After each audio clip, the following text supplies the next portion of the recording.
Murari wa GTN TV tujete na mbere na kwamba hema guko gwathukuru-ini wa kothi cia moko wa Nyeri National Polytechnic na kirege guko ni kindu kia bata muno kuona ati ni hindi kana kuhana andu kana kuhana tuturu hindi ya mahanda toria gikuyu gikiugaga tondu kuona ati ni kigomano gia keri kire kirongoreirie uthunduri kana gukuria kana gwika research gwika utafiti nigetha guthuthuria na kinyi nigetha guthie na mbere na kuhotithia muingi kana ayuthi maikorwo magikihimbiria kothi cia moko na hatiri undu tangaja mwirori wa GTN TV so gukorwo imwe kwa imwe muthenya wa muthikiri kana turambikire kigomano giki muthenya wa ira na kwa ihinda riri githiite na mbere na kunyita thing'a ari muthenya wa keri ni maingi muno tukoretwo tukiirigirira na muthenya wa ira toria David Mwangi ari mwarimu munene wa thukuru wa kothi cia moko wa Nyeri National Polytechnic era kothi agitithirithia na ikorwo agikira ndirati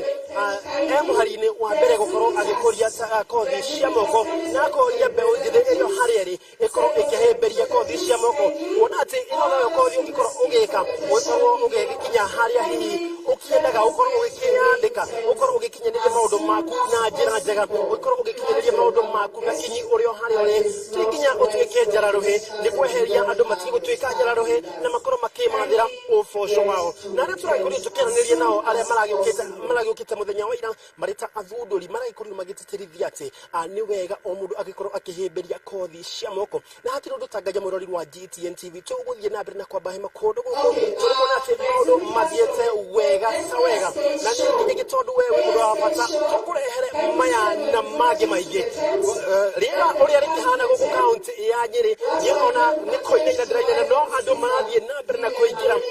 marathiĩ na mbere na kũingĩra kũndũ gũkũ nĩgetha tũgĩtuĩke a kwambĩrĩria kĩgomano gĩkĩ kwambĩrĩria ndagĩka nini kuma getha atagĩke ũguo mekwambĩrĩria kĩndũ ngĩrona thaa yakwa ya guoko kĩndũ thaa inya na nĩguo tũgũkorwo tũgĩkĩambĩrĩria officially na mũthenya wa ũmũthĩ ageni arĩa tũgũkorwo tũkĩrĩgĩrĩra mũthenya wa ũmũthĩ mũtongoria kaunti-inĩ ya Nyeri na nĩwe ngavana Mwarimu Mutahi wa Kahiga egũkorwo mũhari-inĩ wa mbere gwĩkinyia kũndũ gũkũ na thutha wa hau ndi tugukorwo tũgĩkinyitanĩra na CS kana minister wa gĩthomo bũrũri-inĩ nĩwe Ezekiel Machogu egũkũ nĩgetha agĩkĩheane mwerekera wake na akĩheane hotuba yake ĩgiĩ kothi ici cia moko ririkana nĩ kĩgomano gĩa keri kĩrĩa kĩratabanĩrio gũkũ thukuru-inĩ wa moko wa Nyeri National Polytechnic gĩgũkorwo gĩkĩrongoreria kũhĩmbĩria kothi cia moko o ũndũ ũmwe na gwĩka ũthuthuria na kinyi marĩa mangĩkĩagĩrithio thĩinĩ wa tekinoronjĩ kũgerithia mĩtambo ya kĩrĩu kũhĩmbĩria indo iria cirathondekwo mathukuru-inĩ maya ririkana mathukuru marĩa megũkũ nĩ mathukuru keri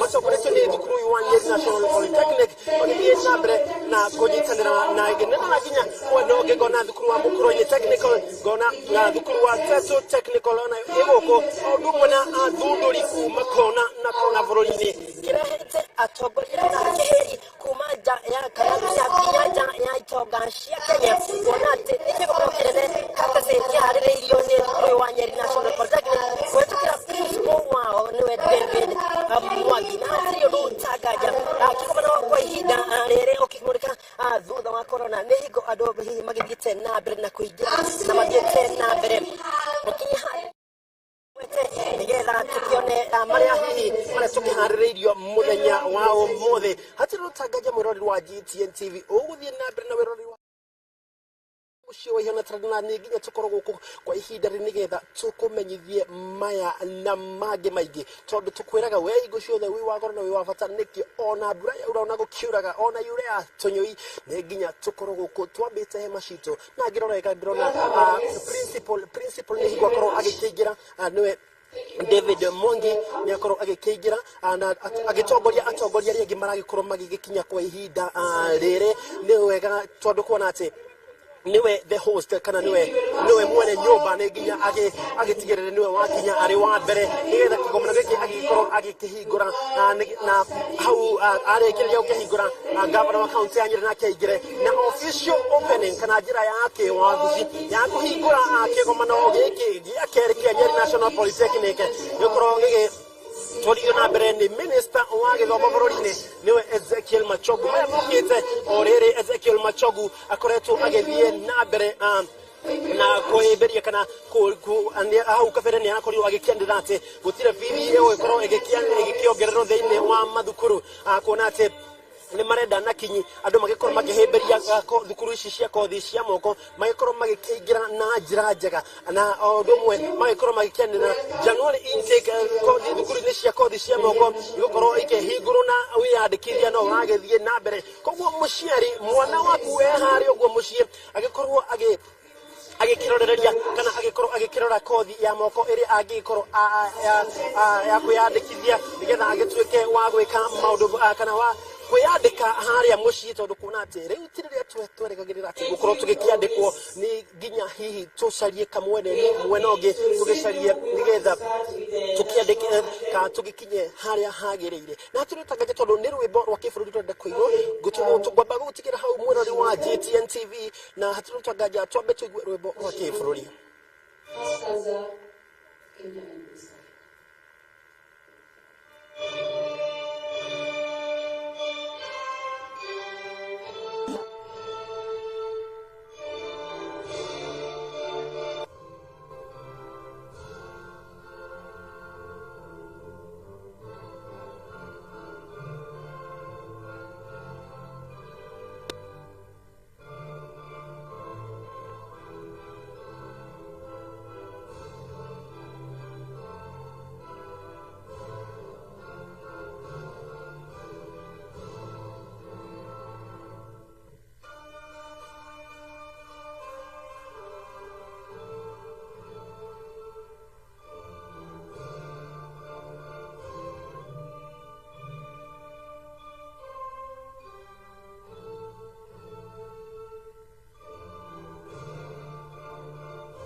Let us pray as we remain standing. Our Father and our God, we bow before you this morning, Lord, with thanksgiving. We thank you, Jehovah God, for the gift of a new day. Thank you, Lord, for the gift of rain.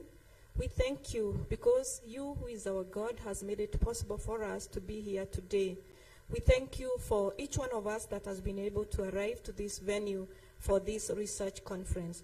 Jehovah, we want to commit every activity in this second day of our International Research Conference, Lord, unto your hearts, that you may guide us. In whichever area that we are going to participate in, Jehovah, we ask for your presence to be with us. We commit the panelists and all our guests to you, that you guide every word that they are going to give us in this conference. Thank you for the presenters.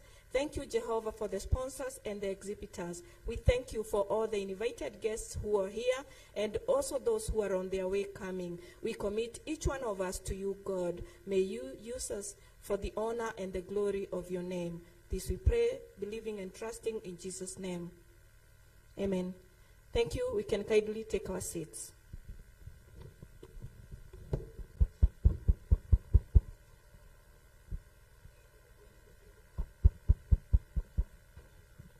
Our guests who are here, the chair of the council of the Nyeri National Polytechnic, the chief principal, all our invited guests, ladies and gentlemen, good morning. We are on to our second day of the NNP SECOD, NNP International Research Conference, and Fast Skills Competition. We thank God for the gift of rain, and it's a blessing.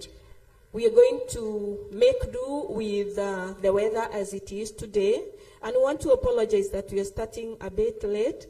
It was unavoidable, but we promise that we are going to keep to the schedule as much as possible.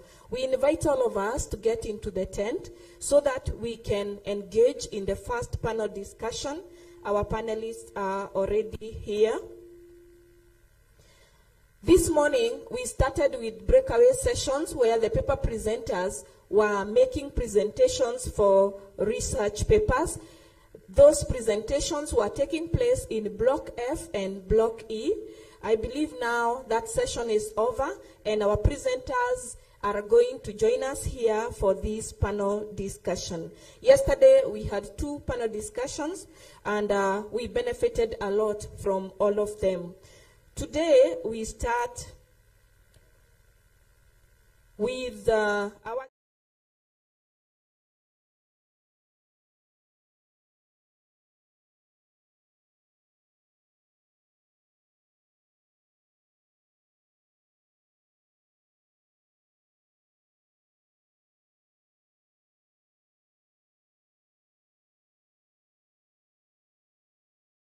ILO, Mr. Gideon Morenga, Senior TVET and Labor Market Advisor, GIZ, and Mr. Vincent Cheriot, Chairman, National Employment Authority. The moderator of this session is Mr. Patrick Mushani, Chief Principal, Kabete National Polytechnic. And now that our panel is here, without much ado, I am going to pass the mic to the moderator so that he can take us through the session. Mr. Chief Principal, you can welcome the guests. Thank you very much, our Deputy Academics, Madam Lesho, our Chair Governing Council, Dr. Gashuru, our Chair National Employment Authority, Dr. Keegan, Mr. Molenga, GIZ, Dr. Osawa, and other guests present. I can see quite a good number, but we are going to have them recognized during the official opening. Staff from within and outside the Nyeri National Polytechnic, good morning. Good morning. Yeah, I want to take this opportunity to welcome you for our second day of research conference and the Fast Skills competition. And our guests, I would like to say that yesterday we had a very, very important discussions, and we promised that we are going to have the rapporteurs putting everything that we are getting from the panelists so that they can inform on the policy. So mine is to welcome you to the Nyeri National Polytechnic for this second day. And I'm going to request Chair Governing Council just to say a word. It is not the official opening, and then we leave the dais to the panelists. Karibu sana.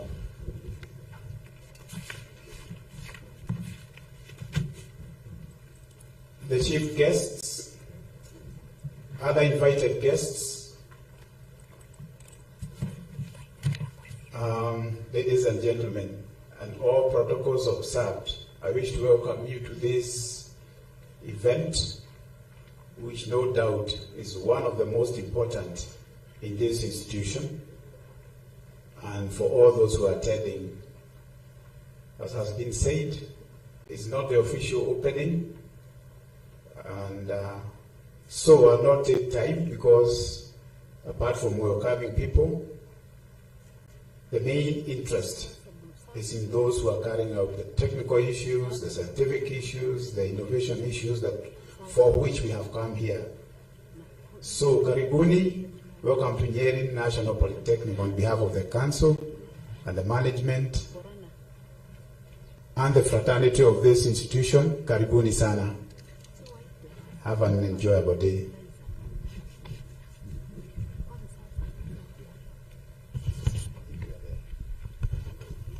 Thank you, our Council Chair, the Nyeri National Polytechnic. Thank you, the participants. And thank you, the panelists who have made today's dais.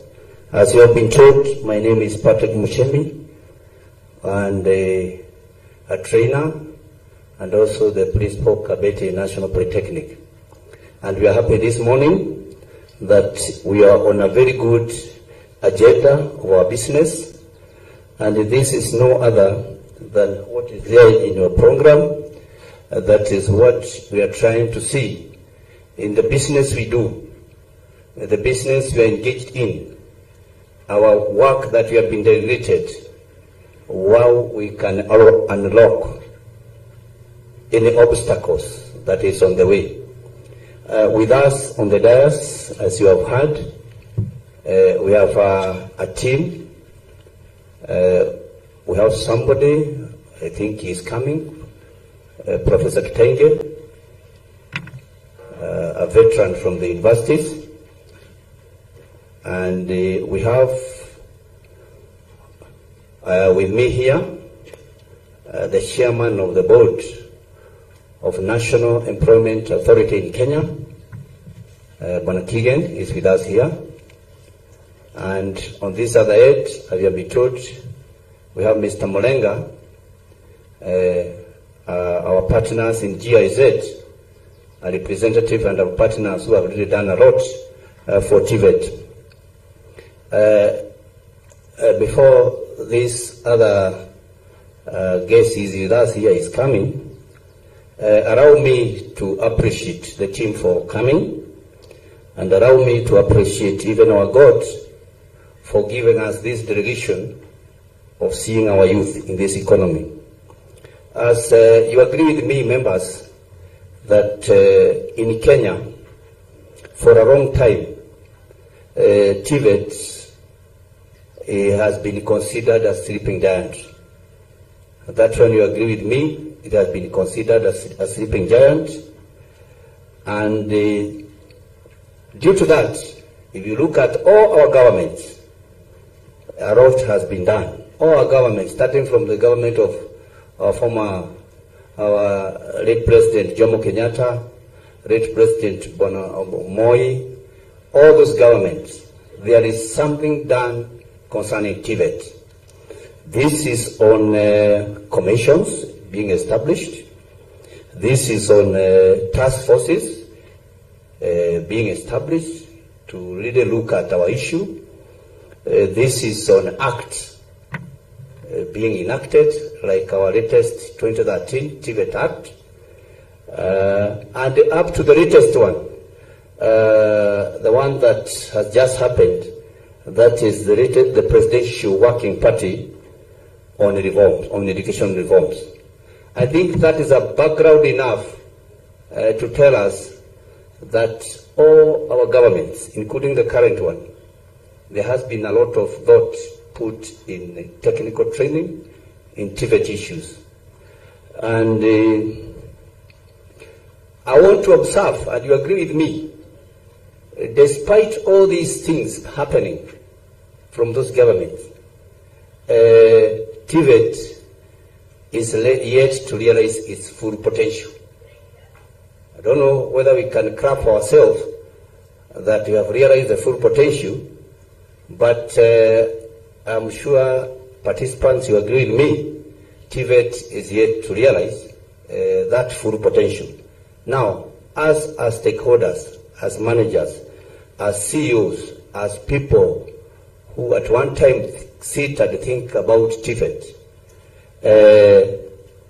I think we have to see, and that's why I like this topic, what can we do to unlock this potential? We are the people in charge at this hour. What can we do to unlock this potential? Karibu Professor. Karibu. What can we do to unlock these opportunities? Professor Kitaige, karibu.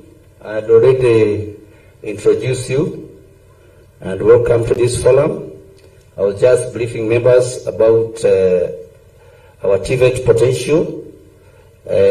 We have been considered a sleeping giant. A lot has happened with the previous government, and up to now, I think we are yet to realize our full potential.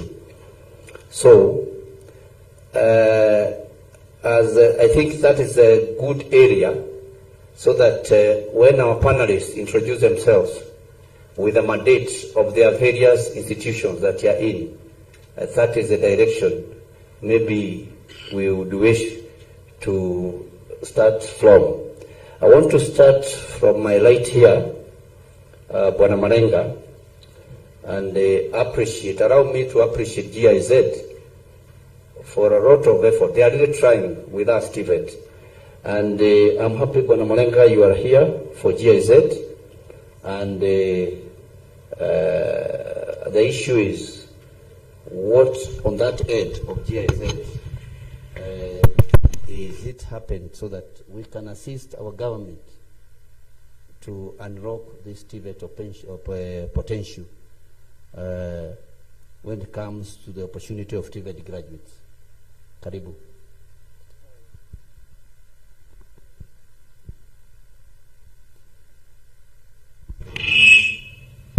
All right. Thank you so much, Bwana Mushemi.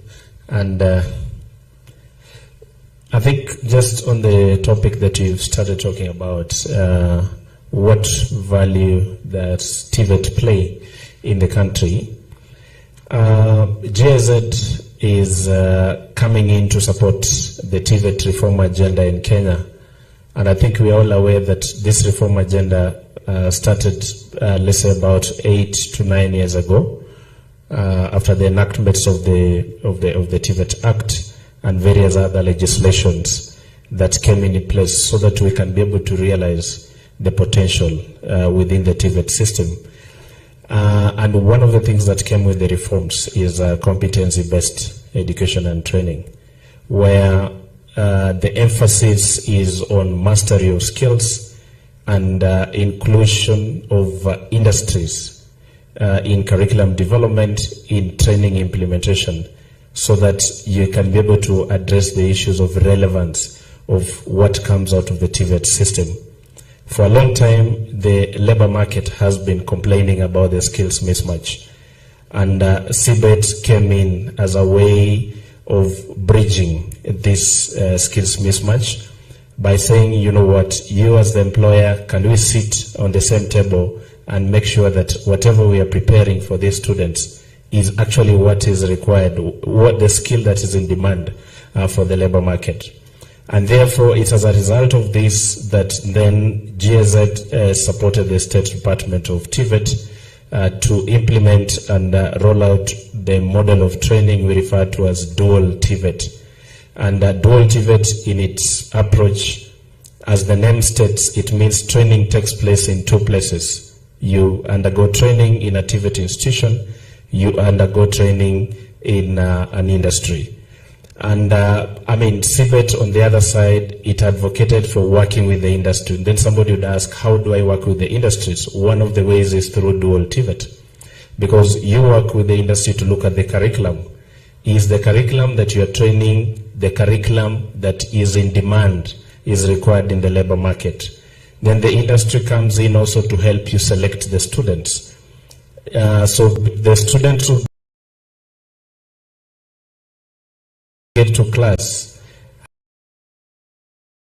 has been influenced by, he has to be influenced by, is this an area that he's passionate about? I think we have all undergone this experience where before you have taken a course because your parents said so, or the richest guy from your village did that course, or the most successful person did that course. But then along the way, you realize that this is not an area that you would like to be in. So you end up dropping out of the course. So the industries, when it comes into selection, they support in conducting things like aptitude tests to see, is this really a field that you're passionate about? Is this your space? Then also the industry comes into the implementation. When it comes to dual TVET, students spend a minimum of 50% training in the industry. And it's not attachment. It's in-company training within the industry environment. So it means that you spend, let's say, one term in a TVET school, another term in an industry, then you go back to school, then you go to the industry. So you can imagine the kind of skills that you acquire when you train within the industry. There is a lot more than the practical skills. For example, how do you handle clients, for example? How do you work in a team? How do you deal with difficult situations? Those are the things that students learn when they go through the industry training. And it means the moment they complete this kind of training, it's plug and play for the industry. Remember, the industry, their core business is not training. Them, they are profit-making entities. So they want to employ people who will promote their productivity, people who will start working on the first day. The costs to do with the retraining, which is an expensive affair for them, it's something that they move away from when they get students who are ready to start working from day one. So that's some of the aspects that go through dual training. And also the industry plays a role in giving feedback to the curriculum you're training. You'll bear me witness that the curriculum that we have now, perhaps we are training things that have been, surpassed over by time. There are institutions now that are training carburetor systems. And somebody would ask, how many carburetor car engines are now available in the market? Now there's a whole transformation. There are mega trends that are happening in the automotive industry, for example. When you talk about electric propulsion, that is the electric cars. You talk about digital networking. You talk about assisted driving or automotive driving. Are our students ready to dwell in this kind of environment? But you see where the industry comes in, they tell you, you know what you're training, this has been surpassed by time. How much, of the latest technology are we incorporating in the industry? One thing we have to remember, we train not for our own consumption, but for the consumption of the labor market. And for us to make sure that, for us to assess and say we have invested our time properly in training and preparing these young guys, it is making sure that they are gaining skills that will enable them integrate into the labor market. So I think just as I conclude on that so GIZ, that's one of the support areas. We are supporting the ministry in rolling out this dual TVET. And one of the other things we are looking at is a dual TVET policy, which we are also supporting the ministry right now to develop. And we are confident that once this is on board, we will seek value from the training that goes through the TVET system. Because TVET trains for transition to the labor market. TVET is meant to be hands-on.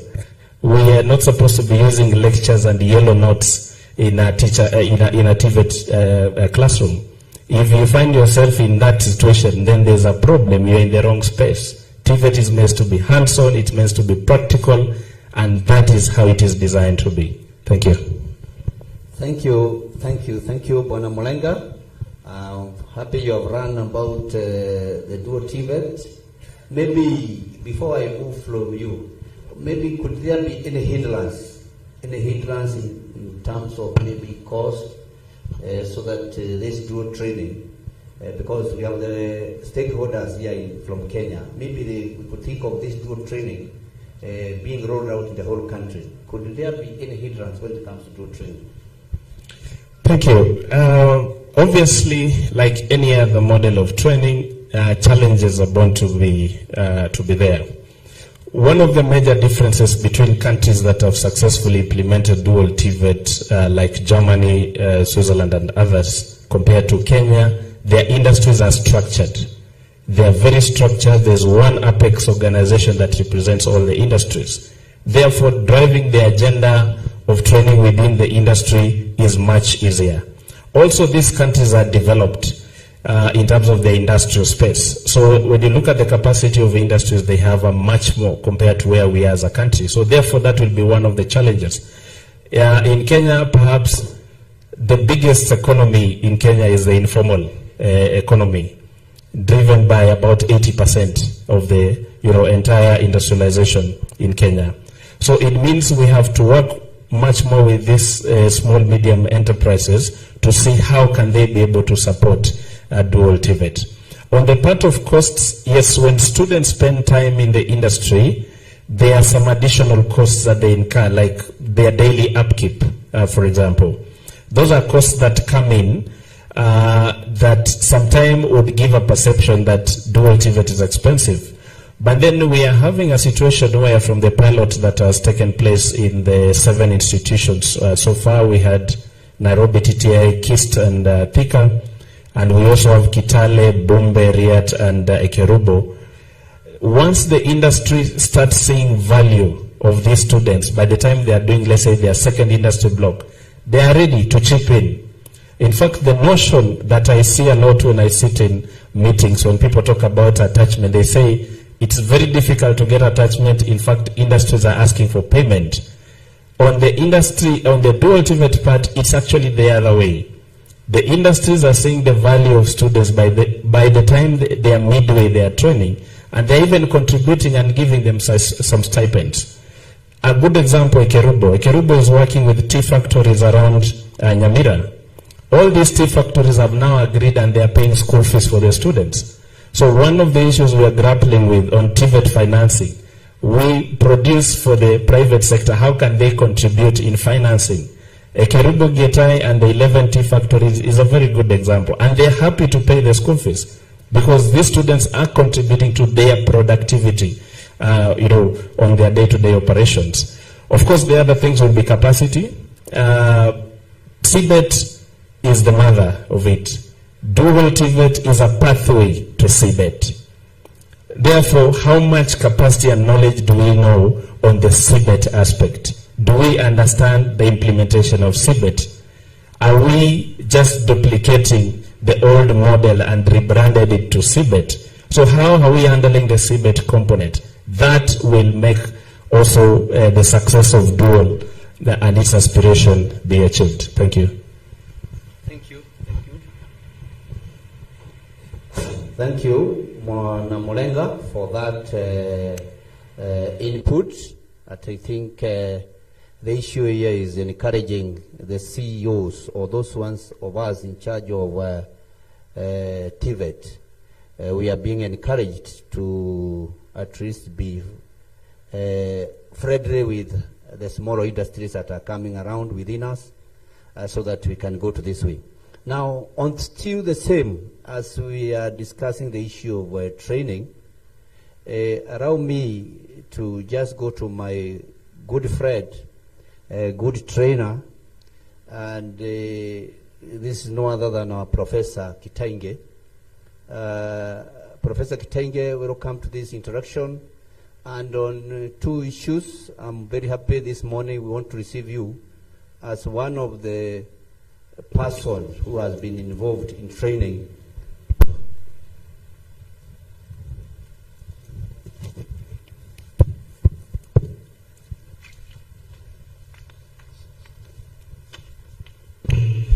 Also on training of our trainers in the universities. We know you have that hat that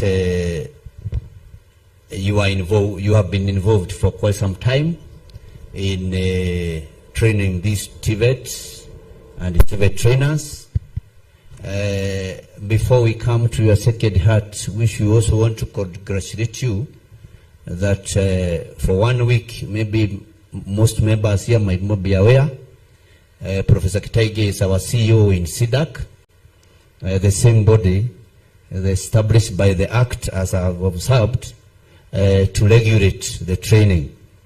So on the first hat, Professor, I think we have heard from GIZ, our partners and our friends, how they have come in to assist.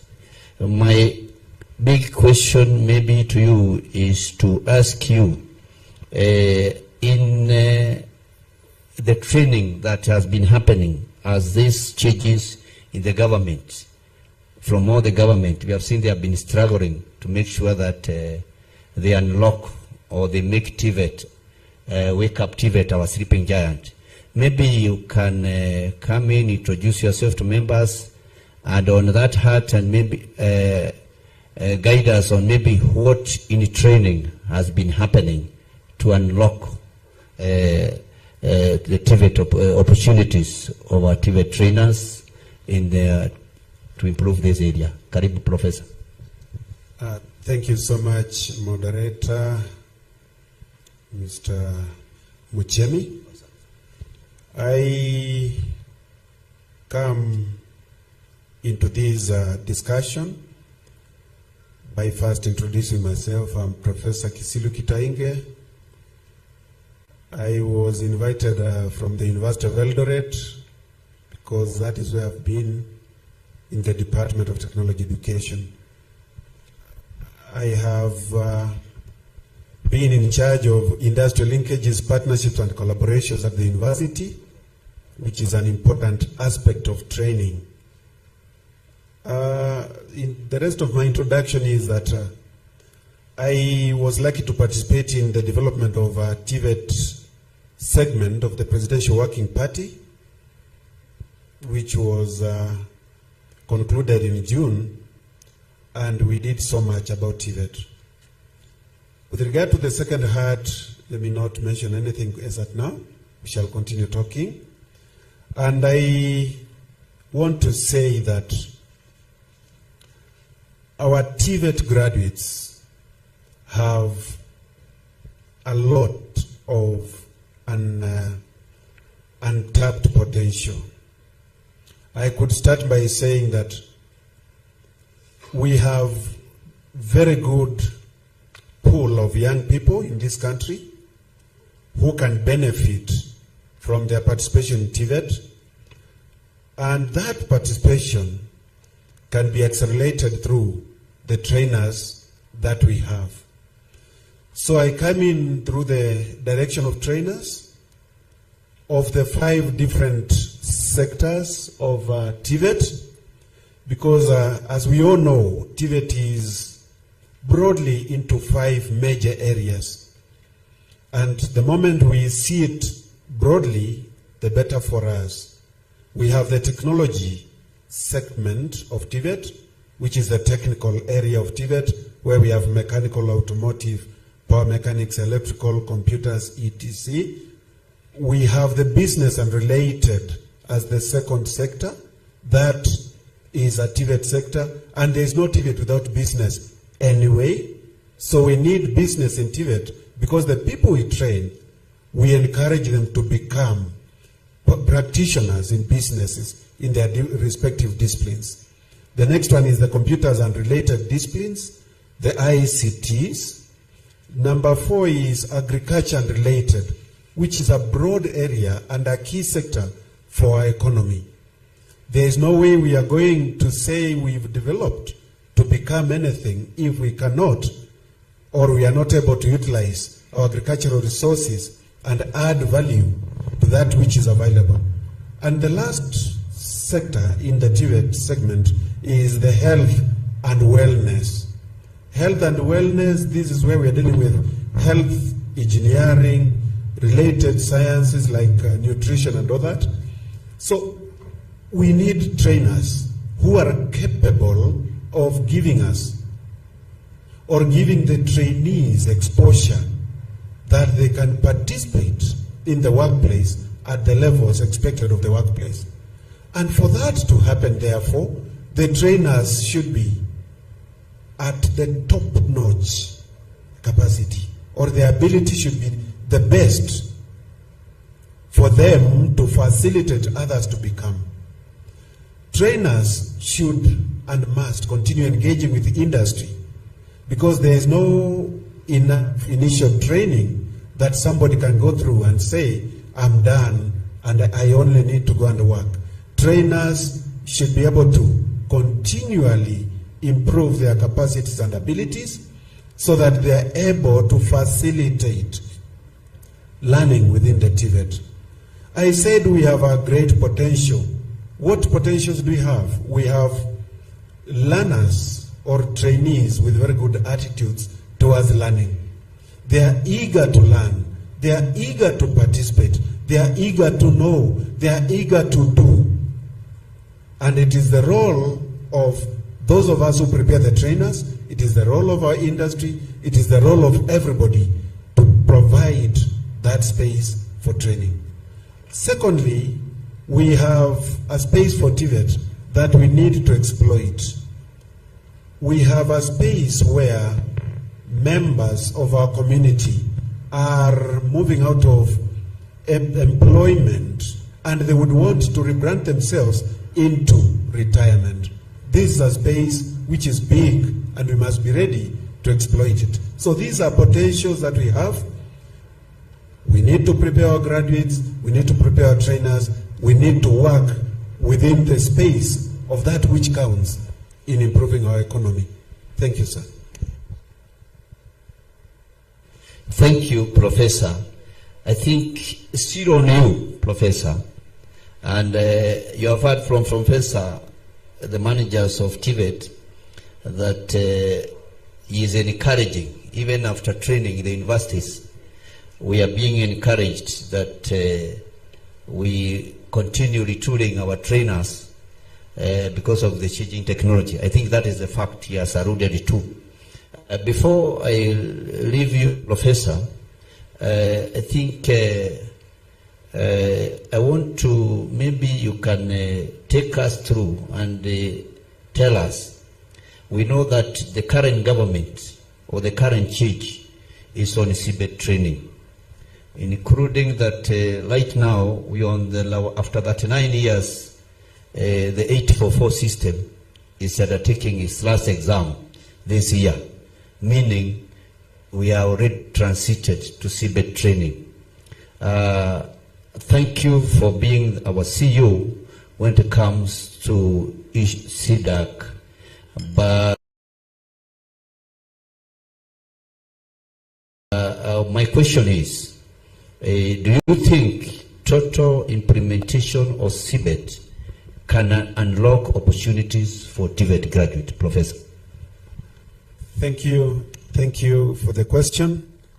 I had wished to wait and discuss about TVET CDAC later on, but let me mention, members of this panel and our participants since last week have been appointed as the CEO of TVET CDAC, and it's a duty, it's a job I applied for, and I'm eager to work with all of you to achieve the targets that we have.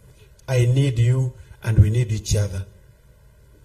Secondly, as we all know, the country went competence-based education at the lower levels, that is at the basic, and CBET is at the TVET and universities.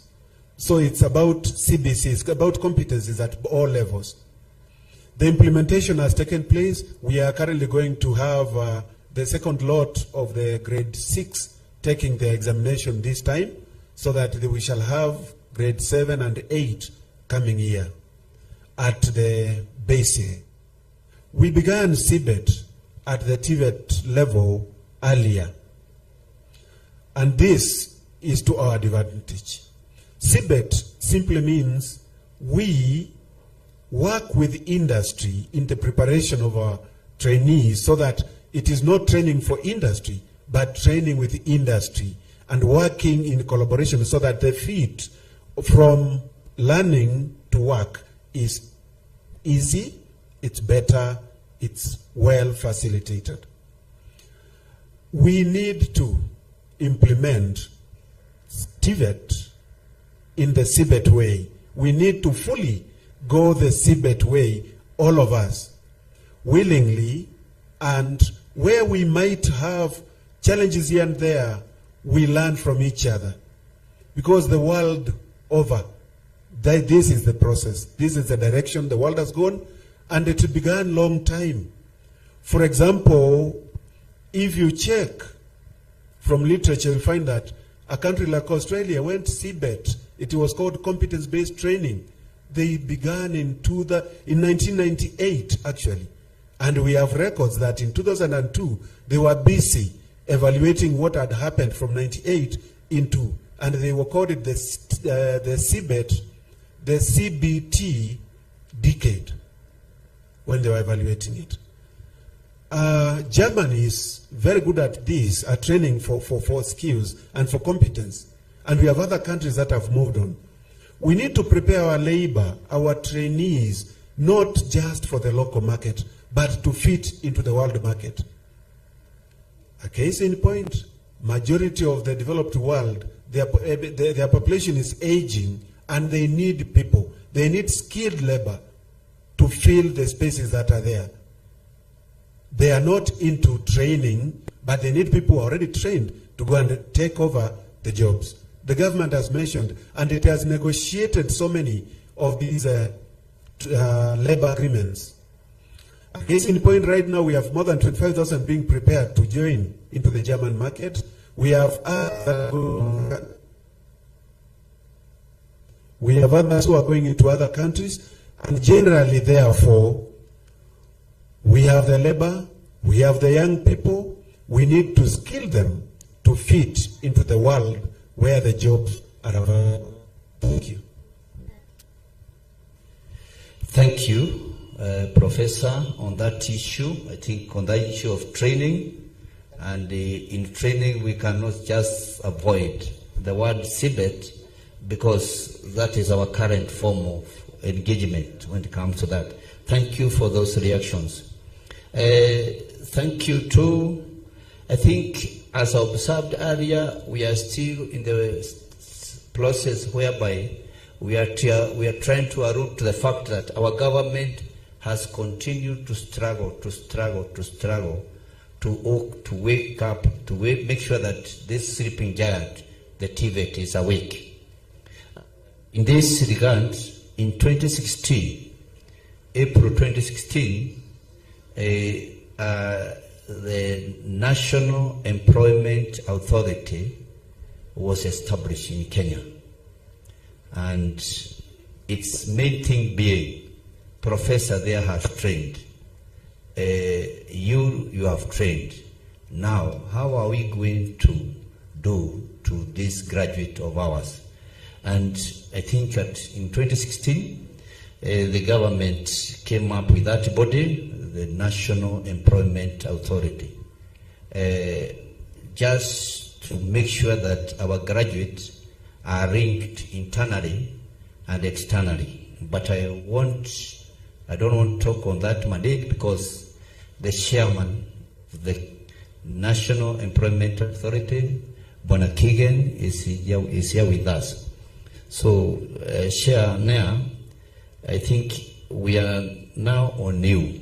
When this body was established due to this problem of our TVET graduates, maybe you can take us through on the mandate and maybe how you have been doing to make sure that this problem of ours, of our TVET graduates, when it comes to being engaged in outside there, is solved. Karibu Bwana Kigen. Thank you, Bwana Mushemi. As you may have heard, my name is Vincent Kigen, Chairman of National Employment Authority, Kenya. The space of employment promotion and enhancement of the same. We are unlocking opportunities locally and internationally. So, welcome to NEA. We unlock opportunities together. We are partnering with CATI and TVET to ensure that the immense skills and the valuable skills that come out of these trainings do not go into waste, but are tapped into various sectors of the economy to the benefit of the trainee, so that these training institutions get value for their product, that is the trainee. So that is what we do in our partnership with CATI.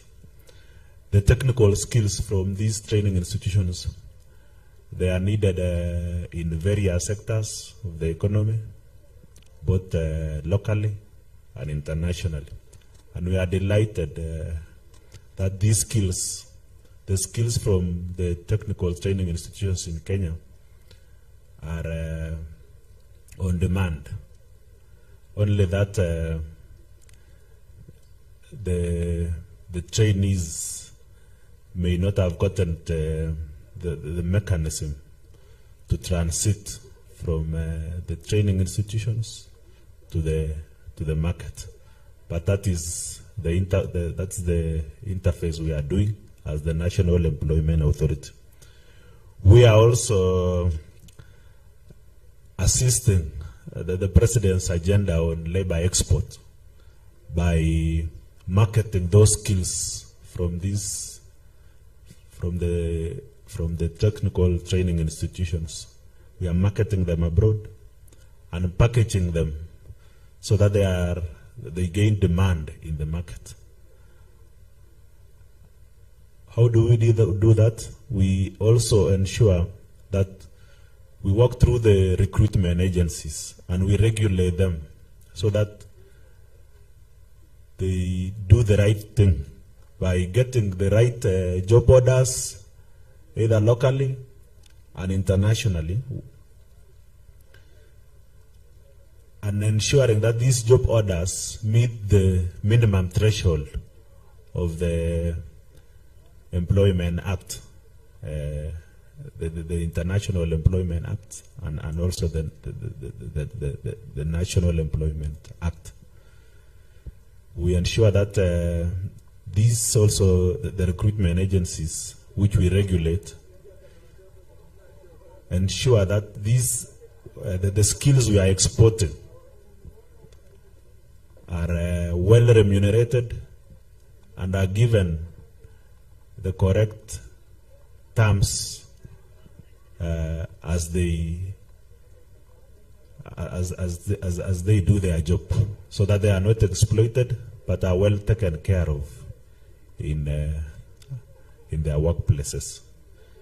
And I want to confess here that so far the rating internationally is that the Kenyan job seeker has a more advantage of getting placed internationally than even our neighbors, because Kenyans are hard workers, and Kenyans, when they are given, the delivery of service, they are the best.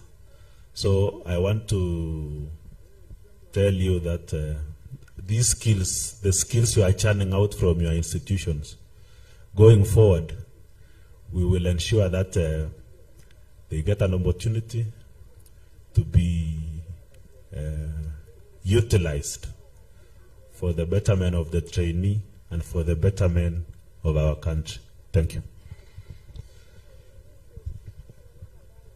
Thank you, Chair Nair. And maybe still on you on that issue of Nair mandate. We have noted that the mandate is both locally and internationally. I want to address them both, whether it is locally or internationally, because internationally maybe we are used, I don't know whether there are any skilled labor that maybe you have participated in placing. But my main thing is for this forum is on these skills that we have produced, and maybe they have tested the market. Could you maybe have noted from maybe where maybe these graduates are placed, any training skill gap when our graduates maybe are in the industries, or when our graduates are in the external market? Maybe there are complaints. We have placed these graduates, they cannot do this locally maybe or internationally. Could there be such a thing that maybe has happened that you have heard? As regards to the skills themselves, you may not get the complaint, but maybe on the soft skills of the individual, which those ones you can panel beat an individual to fit into a market. I mean a workplace, because there are different cultures. The culture shock. There are different environments when someone goes abroad to go and work. So maybe those are the small mishaps here and there. But we introduced a pre-departure training for those who want to leave and go abroad to work, so that they are just taken through what they are expected to do, and I mean their expectation on the other side, and also they are prepared psychologically, so that they don't find themselves in hard situations when they reach the other side. Otherwise, with the skills, we've not received any significant complaint regarding the skills. Thank you. Thank you, Chair. We want to listen whether tukifika huko nje tunauza mzuri, lakini all the same we are happy. On the training, I think we have gone one round on training from universities, from our partners. But I want to come back to the same aspect of training and what the government is pushing these days. And this is on a greening economy. And our current government has observed that greening economy is presenting opportunities to achieve social objectives. It has also potential on new engine of growth and net generator of decent green jobs. And it has been observed that these green jobs can do something to unlock TVET graduates' issues. I come back to you, Bwana Molenga, our stakeholder in GIZ, on this issue of greening opportunities that maybe can rock this issue of our graduates being absorbed properly in our economy. Do you think our government is doing enough to achieve this target, Bwana Molenga? All right, thank you, Moderator, Mr. Mushemi. Yeah, I think the greening agenda is born from the fact that there are disruptions that are happening right now around the world. One of them being digitization. There's demographic change, and another major one is the environmental and climate change. And it's on the basis of that greening is born. And I think so far with the efforts that have been put in place by the government, still more needs to be done. First of all, for every stakeholder to understand what does greening mean. I think for a lot of the stakeholders, greening has been taken to be, planting trees and all those, activities within the institution, which when you look at the UN description, they describe it as the green campus. So the green campus, you look at planting trees, all aspects of, how do you make the institution green physically. But I think we need to get to a point to understand what is greening. Greening goes beyond that. Now we talk about green courses. Are we developing green curricula, or are we incorporating green aspects within the training curriculum, for example? You talk about things like sustainable manufacturing, for example. Very basic, Juokali, or motorbike users, when you go to the garage, there's that oil that the way it's replaced from a motorbike. How is it disposed, for example? Sometimes we have a trend of just pouring it on the ground somewhere.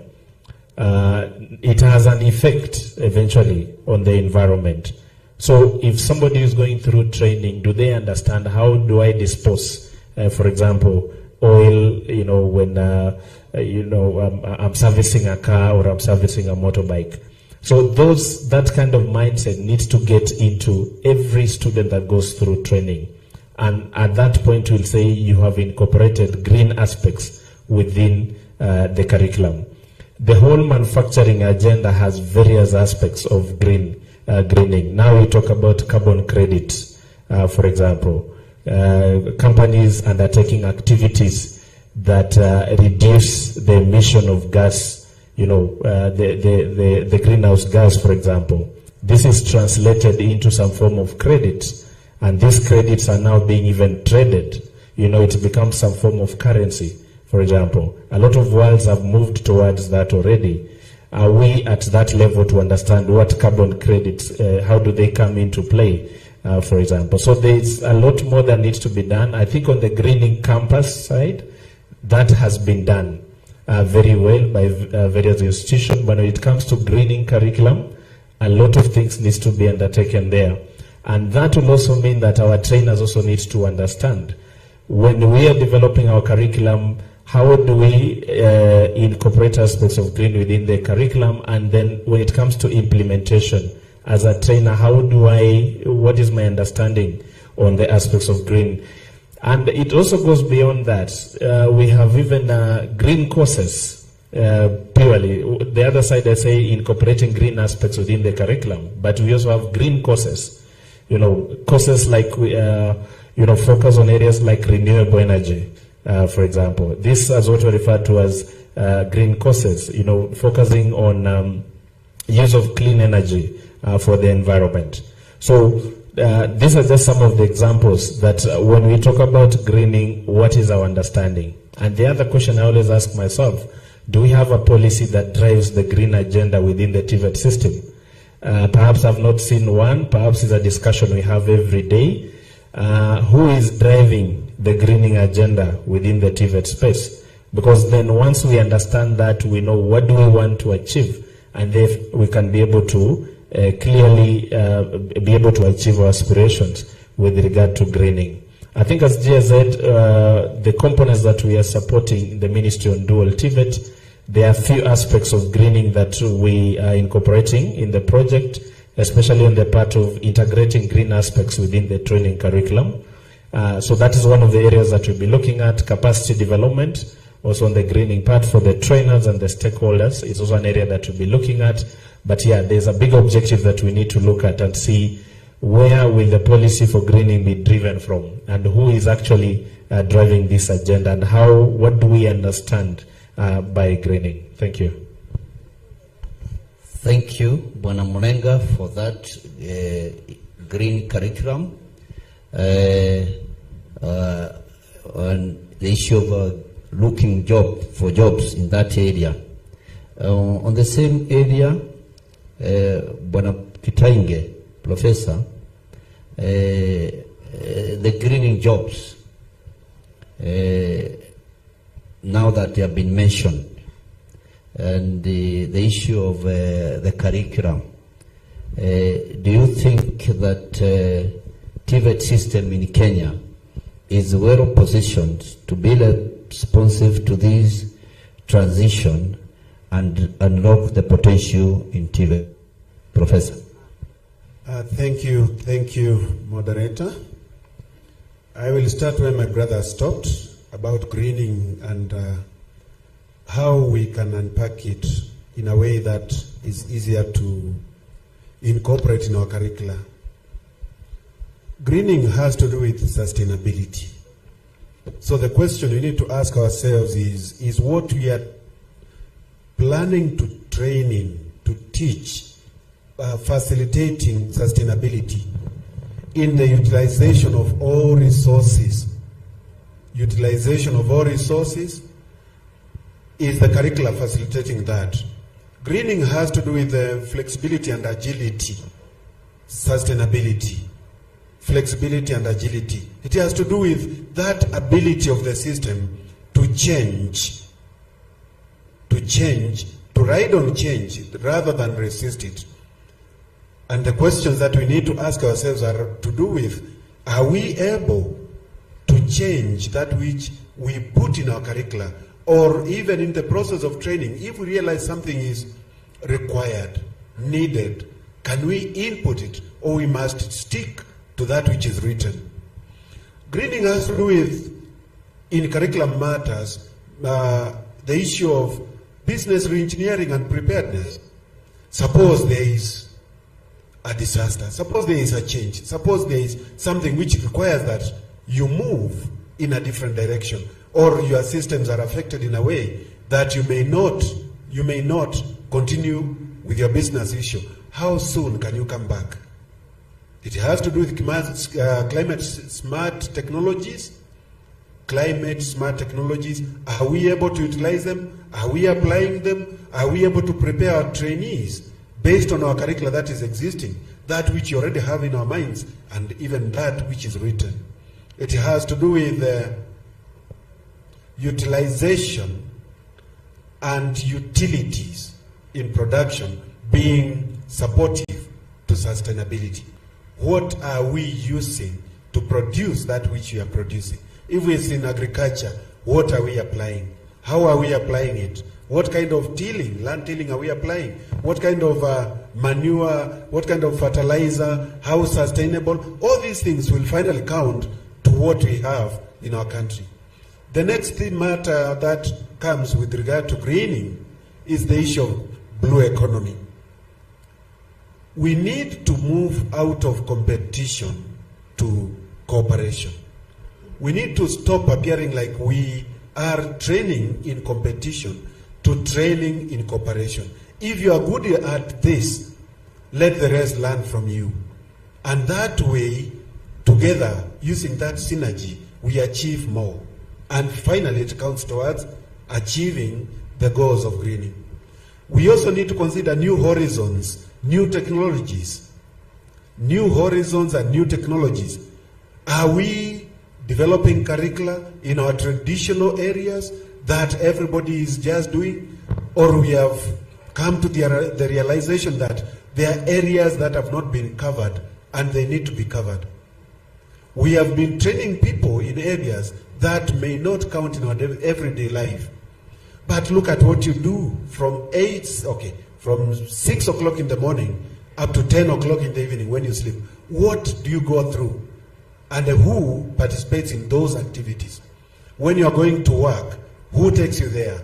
When you have gone to take your lunch, who prepares it? When you are resting, who prepares the place where you sleep? When you have gone into the house, who makes your house? We need to make TVET be life. We make TVET our life, such that TVET prepares us for life. Finally, we lost it long time ago, but we need to reclaim it. We had indigenous technologies in this country, and I'm sure there were people who are skilled in different areas that we need now, and we don't have them.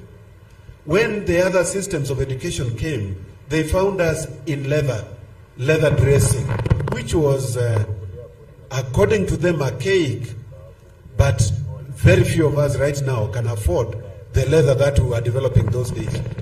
So we lost that which was of value, we went for others, and we are now coming back to it. We need to reclaim our space. We had sustainable technologies that could be utilized even today to solve some of the problems that we are having. Finally, as we do greening, we need to consider championship and facilitation. What are you known for? What is your niche? Let everybody get something that is specific, special, that they are producing and making for this country so that we move in a sustainable way. Thank you, sir. Thank you, Prof, for that issue of our green curriculum. And I think on this ed, we have talked and talked and talked, and we are the minority. We are in number, we are few here.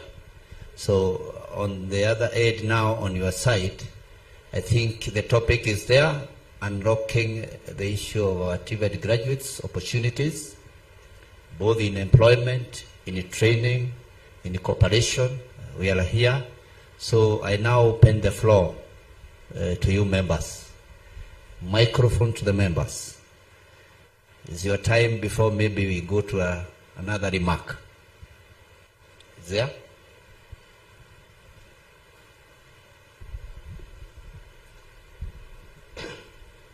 Good morning, everybody. My name is Ndiye Madan. Yeah, you see, Professor Gitainge smiles because he knows me. And my greatest fear is if I mess up and you report it to him, I'm dead. He's my professional father. Now, we are talking about the issue of unlocking opportunities for TVET graduates. And one or two times I find myself in the career desk, and then you find most of our third year students who are finishing their course.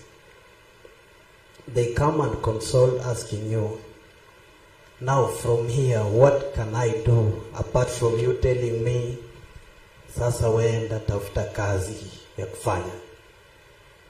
And my question goes to my father because he's a very genius guy, I know him.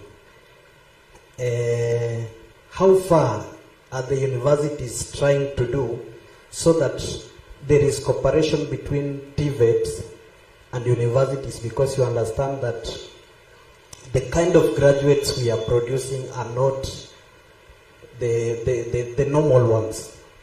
These are the extraordinary graduates who are hands-on.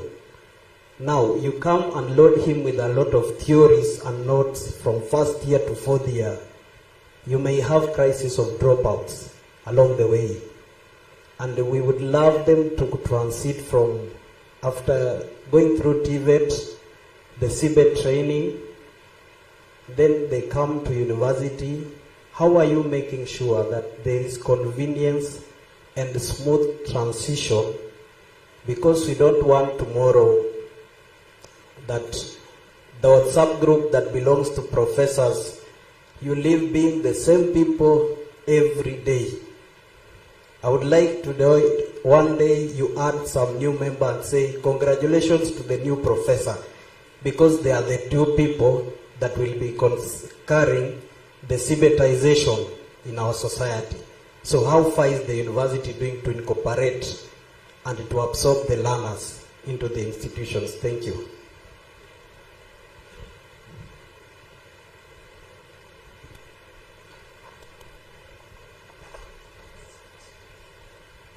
Thank you very much. I'm Evans Karanja. My question is to the Chair, National Employment Authority. It is good that you have mentioned that you are dealing with looking for jobs internally and externally. Mine, I'll concentrate on international jobs. From research, Ghanaians and Kenyans are competing for jobs globally. And in our case here in Kenya, you've said that you deal with agencies. My experience with agencies is that they charge a commission to take our graduates to those jobs internationally. And the commissions that they charge are extremely expensive. Like for instance, for unskilled is around 70,000 Kenyan shillings. For skilled is somewhere above 100 or 200,000. How can we be able to minimize or make an agreement with these agencies such that those amounts are reduced? And if it is possible, there is zero charges, so that when they get to employment internationally, it is much easier. Thank you. Thank you. Any other one so that the panelists can have this one down here? Yes, good morning. Yes, my name is Vincent. I am a student, master student TED in University of Eldoret. My concerns are, the first one will go to my professor, concerning what Mr. Dan has talked about. He has majorly talked on the transition from the TVET to now the university. Now, talking of TVET trainers, TVET training, how is the harmony between the Commission of University Education and the TVET CDAC in such a way that the trainers that are being produced by the institutions, they are competent enough, they are, them too, they are competence-based in such a way that when they are now coming to train the CBET students, they are well-versed, they are able to pass on. Yeah, that's the first one. The second one is to Sir Keegan. We are talking about, I can see mostly we are talking about labor export. Labor export, labor export. What about internal consumption of our products? Yeah, what about internal consumption? Because we can talk about exports, yeah, but contrary to that, we see that our government oftentimes have placed confidence in the external labor than as compared to our internal products, mostly from our CBET, mostly from our TVET. So how will the government strike a balance between labor import, labor export, and internal consumption of our own products? Yeah, thank you. Thank you. I think with those three and more to come, maybe you can allow our panelists to handle those ones. Professor. Yes, sir. Let me start responding. I'm glad that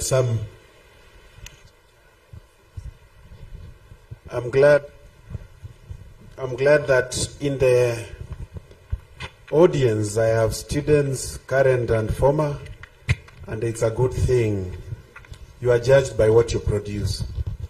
So, test my products. Secondly, let me mention this. We are in the competency era. We can call it CBET, you can call it CBC, depending on which level we are dealing with. And competencies are to do with that ability to achieve that which is expected of you at the level of skills, at the level of attitudes and the knowledge. So generally, it's not just about one area of competency. You need to be all round in your competencies. A case in point that is very important to achieve whether you are competent in skill is in the soft skills. We need the technical and the soft, because where the technical comes to an end, the soft skills will propel you to the next level. You need to be able to communicate effectively. You need to solve problems, to diagnose, solve, and communicate a solution to a problem. You need to have even life skills such as empathy and all that. Universities are ready for the TVET graduates. I am saying this because at the universities we have what we call credit accumulation and transfer systems, where people having achieved qualification at lower level will be exempted, are exempted some level of training based on what they already have. So generally there is space for TVET graduates, and the teaching systems that are being applied right now are to promote acquisition of skills. I have avoided using the word teaching to facilitation of learning. We are moving from teaching to facilitation of learning. We create the environment that is suitable for you to learn more, because when I teach, it's like I'm telling you to learn what I have. But when I facilitate you to learn, then I allow you space to acquire more, and then we discuss and share, and together we grow together. So this credit accumulation and transfer can be related to recognition of prior learning, which is happening even which is a big issue at TVET. The next matter which I want to mention is related to our graduation of training. At the Presidential Working Party, we recommended that there will be levels for different institutions. There will be level of training for TVET institutions that cannot be done at the university. The law is in the process of being reviewed so that we remove the word certificate and diploma from university offering, so that those ones become the domain of TVET, so that the TVET graduates now feed into the university. Universities will be left with a degree and the postgraduate diploma, but coming down, we leave that space for TVET. So there is space for different institutions so that we feed into each other. We avoid unnecessary duplication and competition which is not healthy. To the second question, it's about COE and TVET CDAC. Let me mention that graduates of universities who come from, possibly, let me mention University of Eldoret, have the space or the ability to be employed by the Teacher Service Commission. I have mentioned that first, because that is be the employer of teachers. Secondly, we have the public service which employs trainers. So these are options that are available to graduates of the technical programs and the other programs, because I said TVET is in 5 regions. We have also moved ahead to develop a tailor-made or a specific postgraduate diploma for TVET. We have postgraduate diploma in education for TVET at the universities. A case in point, we have it at Dedan Kimathi, we have it at University of Eldoret, and therefore trainers should not find it difficult to find a place to go and become well versed with what is expected of them at the level of education. So generally there is a lot of communication between COE, TVET CDAC, and even KNQA is able to facilitate the organization of training and volumes of learning so that one is able to be placed rightly. So generally there is work going on and we are cooperating. We prefer cooperation more than appearing to compete. Thank you. Thank you, Prof. I think this has come out very clearly. Training not for competition, but for competence. It has come out very clearly. I think those members, if you now, Chairman Nair, I think there was your question somewhere. Yeah, from Evans Karanja. I would like to state categorically, Evans, that, and also to the audience, that any agent, and that is why we are vetting them, because previously there were agents who used to con Kenyans. They asked them for a fee. They asked them for processing fee, medical fee, and whatnot. Then they disappear after collecting all those fees. I want to state to the audience and everyone here listening that you are not, a job seeker is not supposed to be charged any fee to be processed for employment, whether locally or internationally. For the international jobs, what you only need is your passport, which you should have at any given point in time. Have your passport as a job seeker. To those, I mean, a passport, in fact, the Minister for Internal Security, Professor Kindik, has streamlined the process of passport acquisition.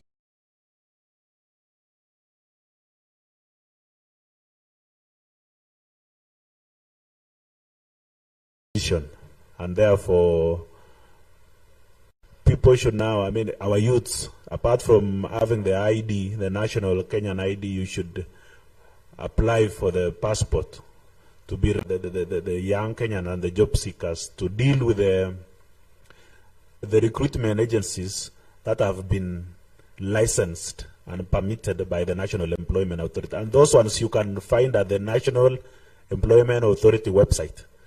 And those ones, if they charge you any cent to process you, you have the right to report them, and we will cancel their operations. So you deal with and we are available on the website and on the eCitizen platform through the digital superhighway program. We are now available on the eCitizen platform. You can reach us there and find those agencies which we have given them the permit to operate, and they should not charge any job seeker to process them for unemployment. And to the issue of internal consumption of skills from our training institutions, I would like to state here that these skills are consumed locally in a big manner. In the various sectors of the economy, there is the program by His Excellency the President, the affordable housing program is consuming these skills. There are various industries that are being supported to come up.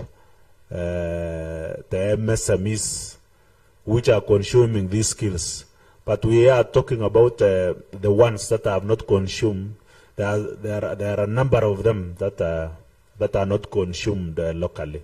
And we want to ensure that they get something to do internationally, so that they benefit and also they support the society and the economy as well. Thank you.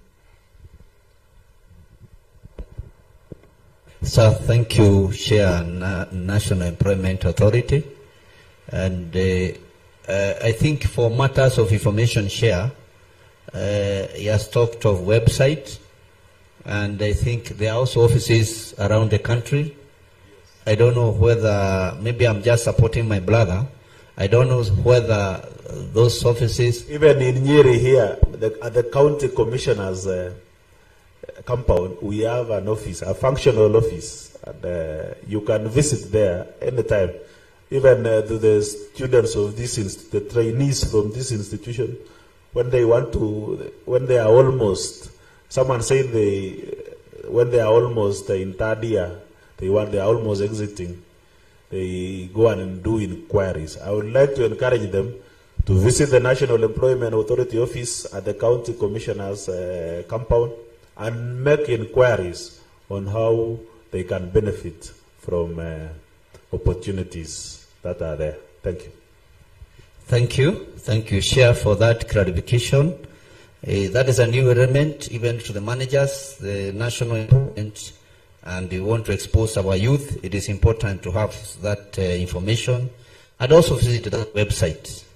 I think we'll be coming back to you for more engagement, but allow me to observe that engineering or technology, whatever we are discussing here, or what is TVET, it is exposed in those are talents that are exposed to global driver changes. There are those global changes, leading to the technology changes in workforce, businesses, work organizations. All those organizations are changing. We need to allude to that fact.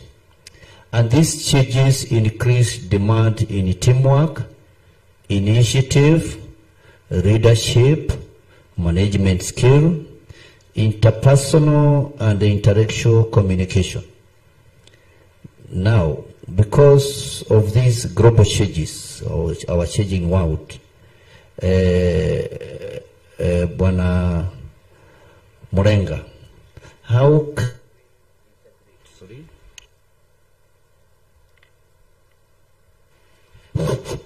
can we integrate maybe soft skills, or how can we encounter these global changes? Because we know technology is changing. How can we encounter these global changes in our work organizations? Bwana Murenga. All right. Thank you, Mr. Mushemi. Yeah, indeed, it's true that there are major changes happening on the global space. The globalization, automation, which sometimes it's feared that it's coming to replace human beings on the human resource, which on the other side it's not actually true, but it's coming to enhance our operational spaces. I think because of these changes, one of the things we need to do is how much are we changing our technology within the training institution so that we keep pace with these changes in the technological spaces. And obviously, one of the ways to address this is to work very closely with the labor market and the industry space. The reality of everything is that we complain about obsolete equipment within the TVET institutions. Strangely enough, a number of TVET institutions in this country have the best equipment that even none of the university has. And the biggest challenge is underutilization of this equipment. How much can we be able to utilize the equipment that we already have within the institution? So that's a major challenge we need to look at. Utilization, do we have the right capacity within the institution to utilize this equipment? But on the other side, the other reality is that as much as the technology is changing very fast within the global space, how much capacity does the government have to keep on changing equipment within the TVET institutions after every year? Because when you look at the technological space, every hour technology is changing. Every hour technology is changing. And therefore, the major way to address this is working closely with the industry. And that is where models of training such as dual training come in to help. Because you utilize the equipment that you have at the institution, but when you go to the industry, you're exposed to the latest technologies. Some of these companies are international. So students get exposed to what kind of technology is at that, is currently being utilized. So they get exposure to the latest equipment, they get exposure to the latest trends in the technological space, and therefore it makes sure that when you leave your training institution, you are not going to meet strange equipment wherever you are going. I think one of the challenges that has also been there is that the trainers also have that capacity gap, and perhaps they, one way or the other, suppress the opportunity, the chance for the student, to speak about that new, or to get exposed to that new technology.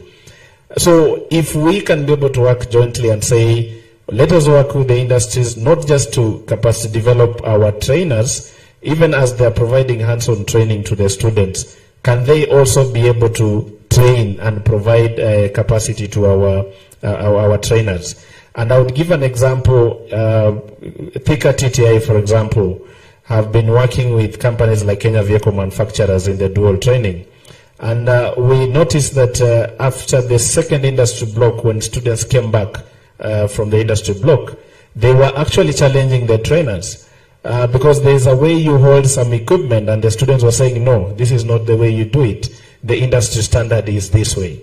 So it's to look at, some trainers felt challenged by that, but I like one thing that Professor Kitainge mentioned, that we are moving away from being the center of knowledge, but facilitators. So the question is, if a student has trained in 3-4 different companies that have the latest technology, for example, they come back to school, what do you do as a trainer to bring that knowledge back to the institution?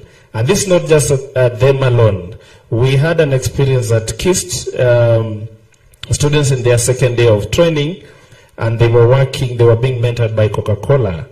They installed a whole distillation line at Kenya Wine Agencies on their own, just by the supervision of a mentor, on their own.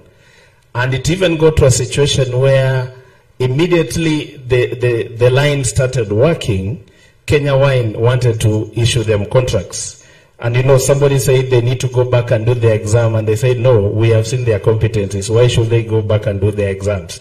So those are some of the dynamics that come along with this. If we work with the industries, we can be able to address all these aspects of technological changes and the issues of capacity. How much exposure do our trainers have? One of the proposals I've seen is trainers to undergo attachment, for example, with the industries after a certain period of time. The reality is that we need to find a model of how that works, because you need to be in a confident position when you are explaining a certain concept to a student, to avoid a situation where now there are things we talk about to our students, but maybe they already know much more about it, and they know from the way you have explained it, you have no knowledge of what is happening. So can we establish a partnership model where students collaborate very closely with the industries, as well as the trainers collaborating very well with the industries? That way we are able to keep up with the global trends. And I think Dual TVET has provided a platform for that already. About 265 students who are in the pilot phase, all the ones that were attached to, let's say, the specific companies. We had, let's say, 49 were the first ones. All of them, as we speak, about 80% have job offers already. 2-3 of them participated in the WorldSkills competition. They came up the best. They outclassed some of the universities. And why? Because of the partnership and the knowledge they gain from the industries. So to address these global trends and the changes that are happening, I think one of the panelists talked about global competitiveness. Remember, our industries also are competing on a global scale. So they want employees who have that kind of mindset, not just local, on a global level. So it means as we are preparing, we need to think of, are we just preparing students, not just for the local market, but also for the global market? Because even the industries, we want to make our industries competitive. We are talking about industrialization and Vision 2030. The major factor that is underlying the success of Vision 2030 is skills development. And therefore, TVET is an enabler for all the aspirations, the development aspirations that we have as a country. If it is industrialization, without a competent and progressive and dynamic workforce, we will not be able to achieve this. And this just then emphasizes the importance of why TVET is important. And I think from the small, let's say, pockets of success that have come in from Dual TVET and other models where industries are participating in training, the success of it has already been seen. Thank you. Thank you, Bwana Murenga, for that, the issue of global changes and the way they are affecting us in our TVET space. Professor, we'll still be on you. Because wewe professor, wewe ndio mwalimu yetu, and we are talking of this issue of global changes, and we know in training curriculum is very important, because that is what is supposed to be implemented, is the tool that is going to be used to make sure that we achieve our objectives. And this objective, maybe it has come now, there are these global drivers that are really changing the environment, and we really have to adapt. How can we integrate this in our soft skills, in our curriculum design?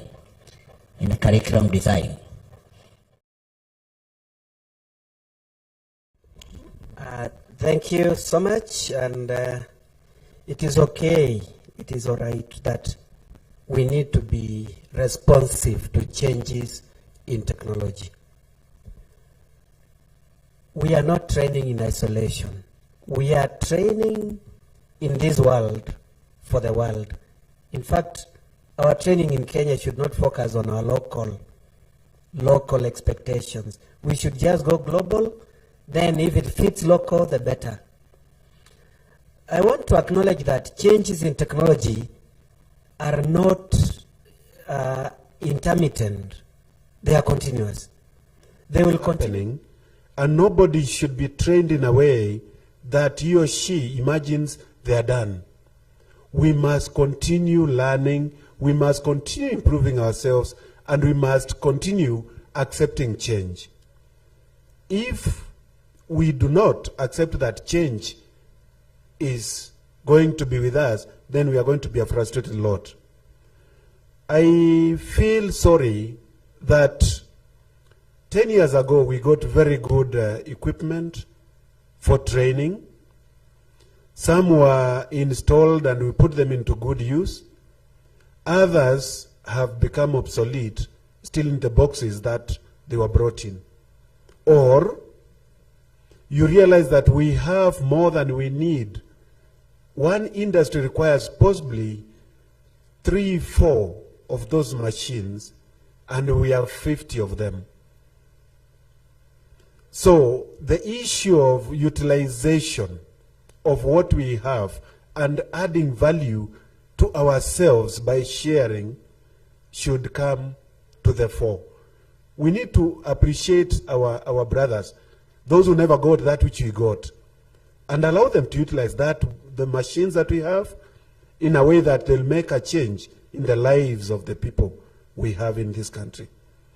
Technology changes happen all the time pursuant to efficiency. So as long as we are pursuing efficiency, there's going to be change in technology.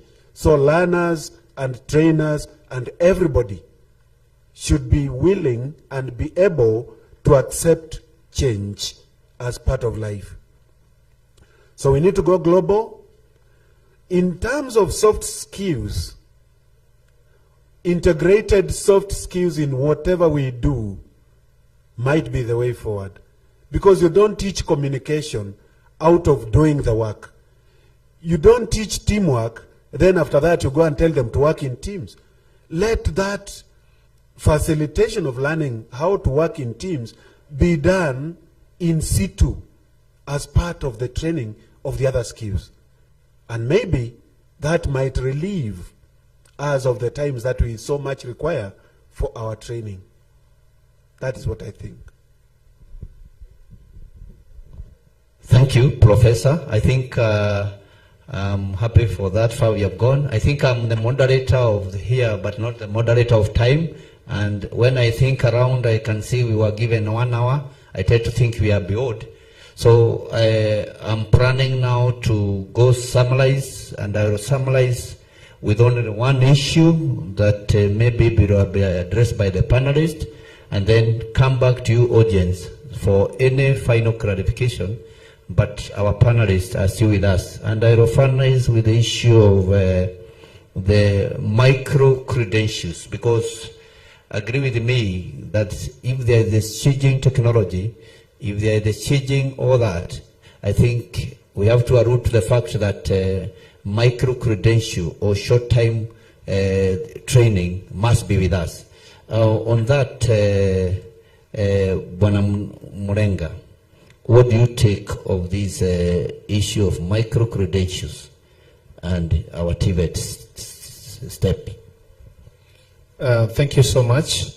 Yeah, I think micro-credentials is the space where the world is moving into now. I think people are moving away from sitting in an institution for 4 years, complete a course, then you move into the world of work. But people are moving more to specialized courses, very focused mastery of skill in a specific area, then they utilize it to go out, you know, in the world of work and operate in.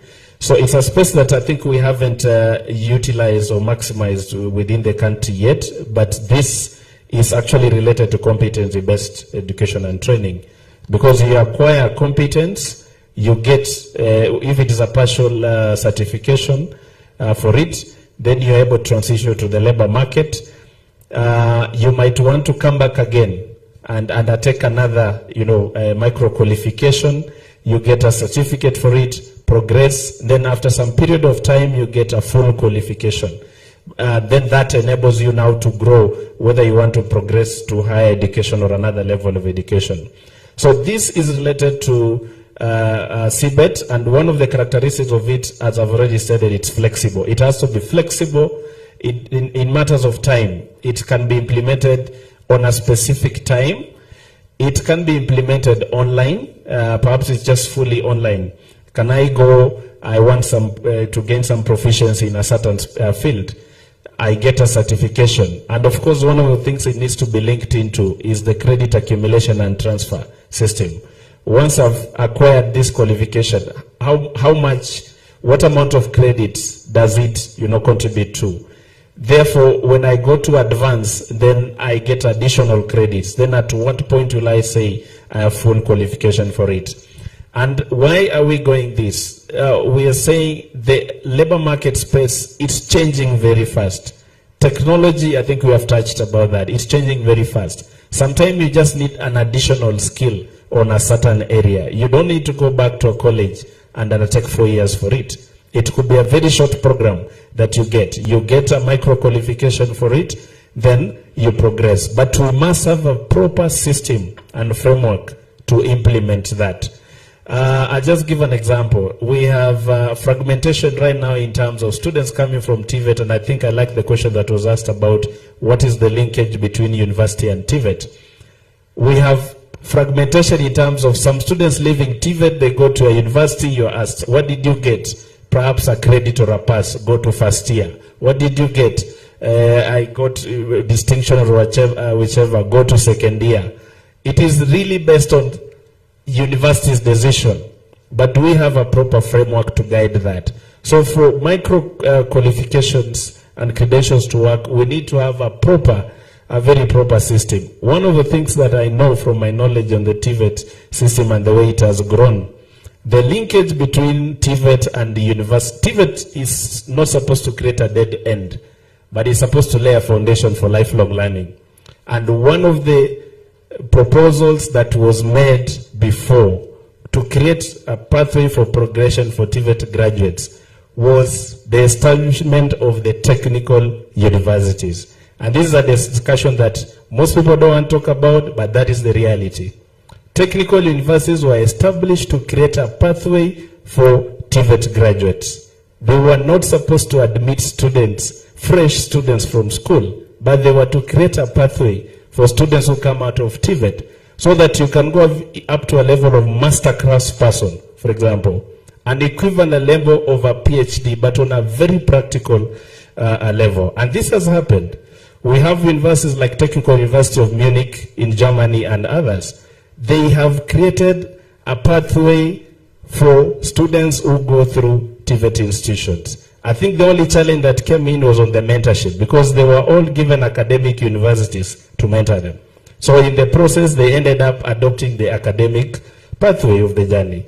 So to that question, the thing is that yes, the aspiration, the plans, there were very good visions for that. We just need to revisit the right track on it. And therefore, even aspects of micro-credentials can be acquired, can be achieved as a country. Can they also be recognized in the labor market? Our human resource system, do we ask ourselves, do they understand what a CBET qualification is?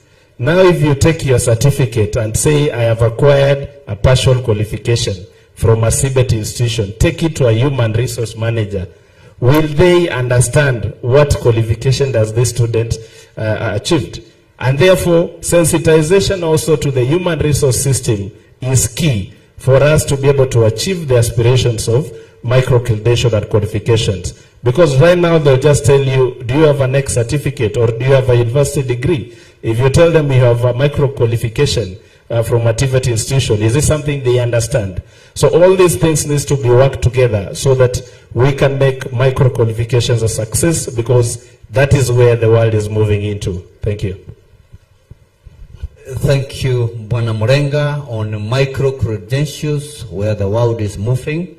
Professor, because we are lapping up, yes. You mentioned RPL, recognition of prior learning. We are on it. It's almost a brother or a sister to micro-credentials. And please talk about the implementation of RPL in Kenya and explain how RPL has the potential to unlock opportunities for TVET graduates. Professor. Thank you. RPL is affording affording space for all who have the capacity to perform at a given level to be assessed and be recognized. As we know, with the micro-credentials that have been talked about, we have many people who have the capacity to perform at a given level of proficiency, but they were not lucky, possibly due to reasons beyond them, to have gone through a system of recognition. So this is a government plan to have those who are willing be assessed and be recognized at the level at which they are able to perform proficiently. RPL allows for flexibility in acquisition of skills, allows for individualized approach where somebody is able to move at their own space, at their own speed to achieve that which they are targeting. RPL recognizes that learning does not happen only in school or in an enclosed space of training, that there is learning which happens at the workplace.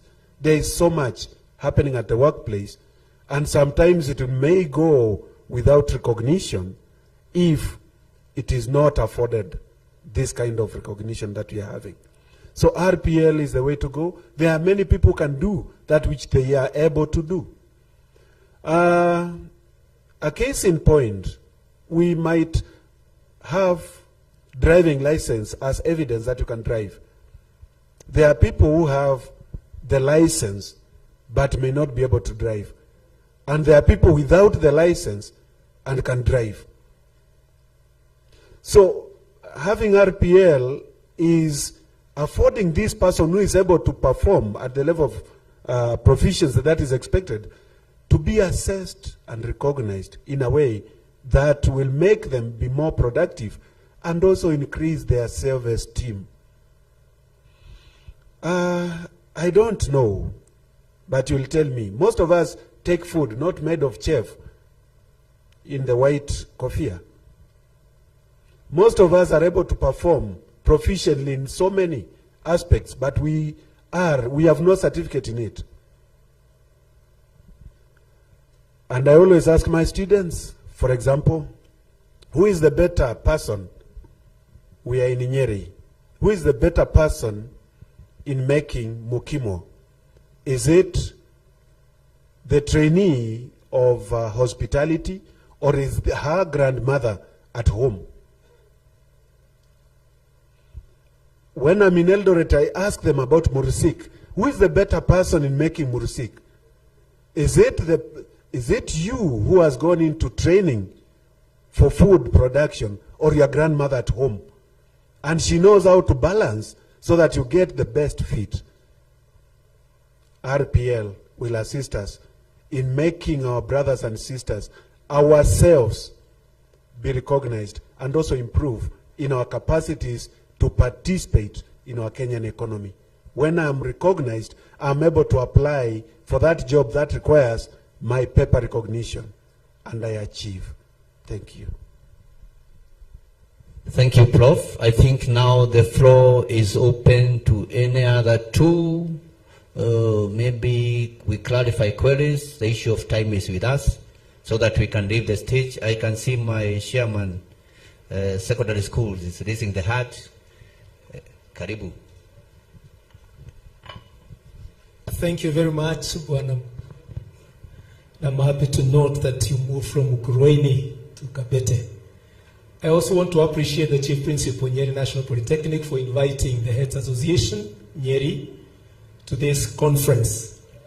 I want to digress a little bit from the content of today's discussion, and I want to address myself to principals of the technical training institutes that are here. We who are in secondary schools are the ones that prepare the learners that you receive and get to graduate based on today's topic. My question is this. Going outside there, everybody looks at the successful secondary school student as the one that has qualified to join the university. And a school is going to be gauged on its performance by the number of learners that qualify to join the university. Those that may get the grades to get these institutions where we are seated here today may not be considered as to have passed very well in those examinations. But I believe that TVET and CBET is the direction to go. My question goes to the Chief Principal Muchemi and the team of principals here. What are we doing to collaborate with the secondary schools that are meant to produce the students that will finally land into your colleges and at the end of the day be the producers of the wonderful people that we are talking about here today? What is it that we are going to do to collaborate, for example, with the heads association so that the conferences that are held within the various counties, the various sub-counties, these technical training institutes find their way there so that they can market the courses that are taken in those TVET and the training institutions that we have here today. We are calling upon you, the TVET institutions, that you come, we work together with the secondary schools, be part of our conferences, be part of the programs that we have, so that we may make our learners know that TVET is the direction to go, and for you to land in a TVET institution, you are not a failure. You are actually headed to a better direction, just like that graduate from our local universities. Thank you very much. Thank you. That is, you can be walking with a microphone where the principals are, because I think that question is directed to the principals. Any other? There is another question, sorry. Thank you very much, panel, for great articulation of the issues being asked. From this table, it's sensitive, and especially when you are chair and host of the institution, is sensitive to ask certain questions, but allow me to do so because this is a great forum. The panelists from GIZ talked about the role of informal sector and the global changes. NEA panelists talked about opportunities available, greening of our environment, and Professor stressed on the greening of the environment in terms of sustainability, flexibility, agility, blue economy, and finally indigenous technology. But I have a question or a concern. You know, necessity is the mother of invention. That is a fact. And usually inventions lead to evolutions, isn't it? Until we evolve to where we want to be. As a country, we seem to be chasing an area and seems to be accepting a fate. The proliferation of kiosks, very informal, bad-looking structures, business premises which are, they don't even fit the word informal. They are too down, below informal. And as a result, we have pollution led by them. We have a lot of airborne and waterborne diseases because of these structures, because you can imagine the kind of population that live there. You can imagine the kind of drainage systems that are there. The question is the role of research. Does it go to such places where we have human problems? Because research is supposed to lead to solutions that deal with human problems. Yes, technology is changing, but at what level? Is it at the level of dealing with human problems that escalate to human almost destruction?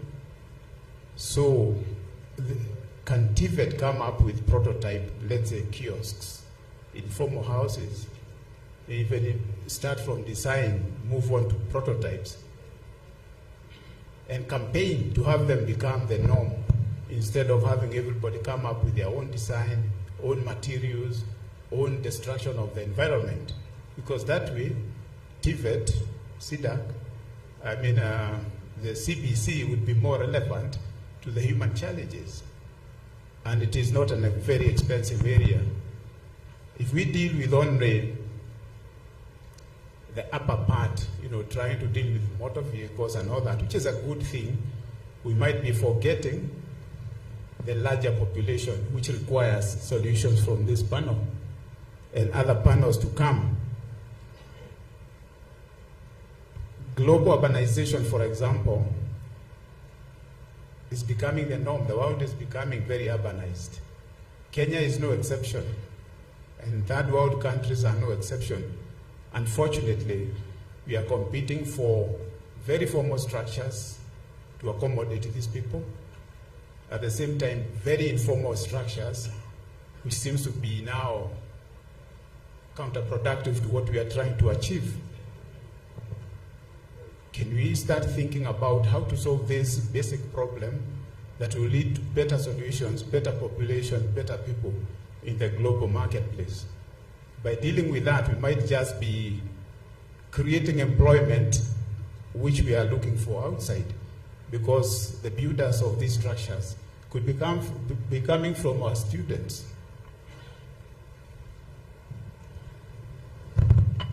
If I quote Professor 2023 today, you said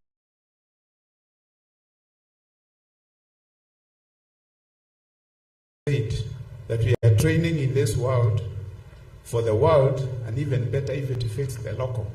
Can this be a starting point? At the same time, as we resolve the housing challenge, let training work in situ with this action. Thank you. Thank you. I think it is the time to react. We can start with you on the side of the chair of the council. Yeah. Thank you, Chairman. Thank you, Chair. I'm humbled. I may not respond, but I will just speak to what you've said, and the debate continues. Allow me not to respond.